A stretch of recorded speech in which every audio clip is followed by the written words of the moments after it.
Hello guys, for today's vlog guys, meron tayo ditong 6 na bangus. Ito ay ang ating dadaingin. Ayan guys, pinamasulan din ni Sir Ambot, niya gipamasulan.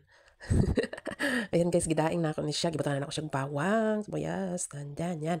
Ayan guys, lulutuin na natin yan. Nilalagay lang natin sa harina. Ang harina guys, nilalagyan ko yan siya ng, ano ba yun? Crispy fry, para malasa.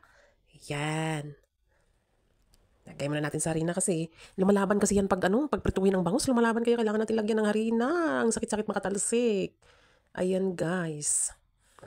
Pagulong-gulungin natin dyan sa harina para crispy din to siya. Ganyan lang yan kadali guys. Saka madali lang magmarinate. Ang nilalagay ko dyan guys, pag nagmamarinate ako, suka, kalamansi, bawang, pamintang durog. Iyan, mas masarap sana kung may magic sarap. Yan ang sarap na sarap. Lagyan lang natin ng konting asin para malasa. At pagdating naman dyan sa harina, lagyan natin yan ng konting crispy fry para masarap. Di ba guys? Pwede na yan. Piprito na natin yan. Ayan. Di ba guys? Walang taklitsik na mangyayari pag nilalagyan mo yan ng harina ang bangus. Pero pag walang harina yan guys, kanina pa yan nagputok-putok dyan sa kawali. Yan ang ayaw ko sa bangus. Yung namamaril ang bangus na yan ay sarap kainin pag naputukan ka. O yan. Ang bang-bang na guys. Naamoy ko na ang bawang at kalamansi. Di ba guys? Mamingwit ka lang. Ayan, babalik rin natin yan guys. Siya nga pala guys, no? Pag man magkauna na ba? Naabot na ang nagwala na masula na. Di man makaon ng masula na.